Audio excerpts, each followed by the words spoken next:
2026 সালের ফুটবল বিশ্বকাপে ফুটবল প্রেমীরা সাক্ষী হয়ে থাকলো এক অসাধারণ ম্যাচে। মুখোমুখি হয়েছিল পরাশক্তি ব্রাজিল এবং লড়াকু দল হাইতি। শুরু থেকেই মাঠে দুই দলের খেলোয়াড়দের মধ্যে এক অন্যরকম উত্তেজনা দেখা যাচ্ছিল।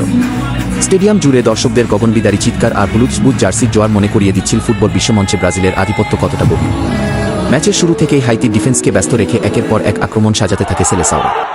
প্রথম গোলের দেখা পেতে খুব বেশি সময় অপেক্ষা করতে হয়নি। ডিবক্সের ভেতর দারুণ এক আক্রমণ থেকে হাইতির গোলরক্ষককে পরাস্ত করে বল জালে জড়ান ব্রাজিলিয়ান তারকা। গ্যালারিতে তখন শুধুই উল্লাস। এই গোলের পর ম্যাচের নিয়ন্ত্রণ পুরোপুরি চলে যায় ব্রাজিলের হাতে।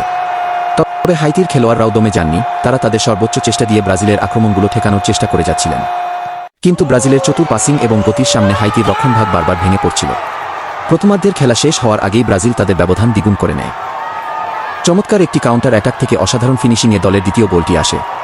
ম্যাচের স্কোর লাইন যখন 2-0, তখন মাঠের আবহ আরও জমজমাট হয়ে ওঠে। হাইতির গোলরক্ষক বেশ কয়েকটি নিশ্চিত গোল বাঁচিয়ে দলের সম্মান ধরে রাখার আপ্রাণ চেষ্টা করেন, যা সত্যিই প্রশংসার দাবিদার।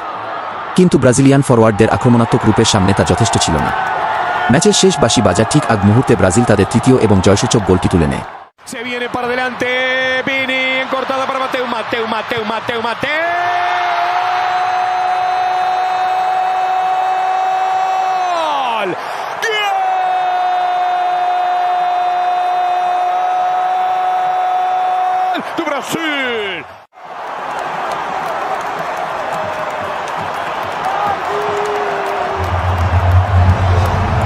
নিখুঁত এক শটে হাইতির জাল কাঁপিয়ে 3-0 ব্যবধানে দলের জয় নিশ্চিত করেন ভিনিসিয়াস।